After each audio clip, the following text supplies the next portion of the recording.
Looks like our government is getting us pretty upset and concerned about the swine flu.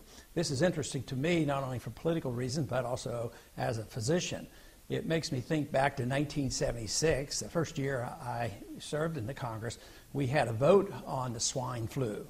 Back then, there was a panic, and they said it was going to sweep the nation, and they rapidly came up with some flu shots, and the government was going to inoculate everybody and save the world from this disaster. And I remember there were 2 votes against it, myself and Larry McDonald, another physician.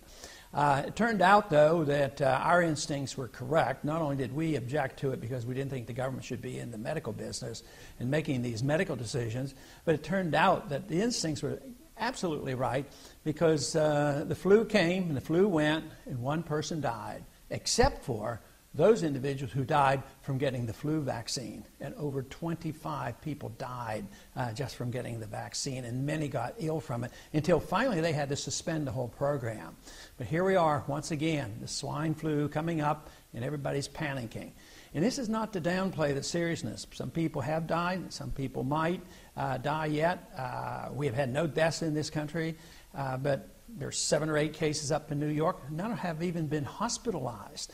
And yet it's practically like we've been attacked by nuclear weapons. I mean, press conference over the weekend, prime item for the Department of Homeland Security. Now, how did the Department of Homeland Security get into the medical business?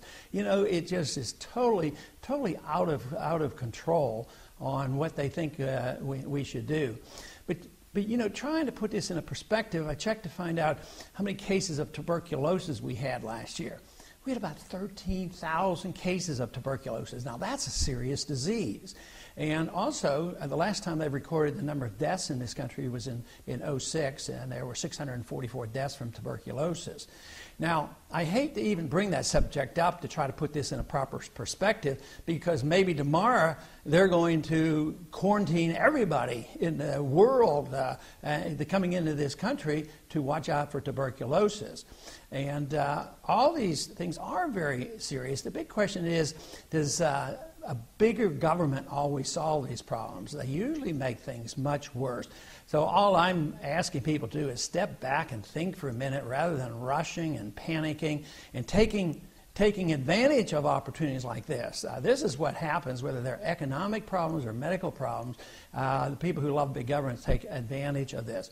And in the Department of Homeland Security, she's really not acting outside the prerogatives of that department. And one of the reasons I voted against it, it's an open-door invitation to deal with medical problems. And, of course, the way I see medical care in this country, it's deteriorating and the costs are skyrocketing, mainly because we have had central economic planning in medicine now for 30-some years. It hasn't worked very well, so now we're about to embark on socialized medicine. But I just don't think that we need the government in this manner dealing with this problem in a hysterical manner. We ought to just sit back and think about it for a minute, and maybe we'll come to our senses. But certainly it isn't a responsibility of the Department of Homeland Security, even though technically they might have the authority. That, to me, is not something that should be turned over to that department. That is the medical care of this country.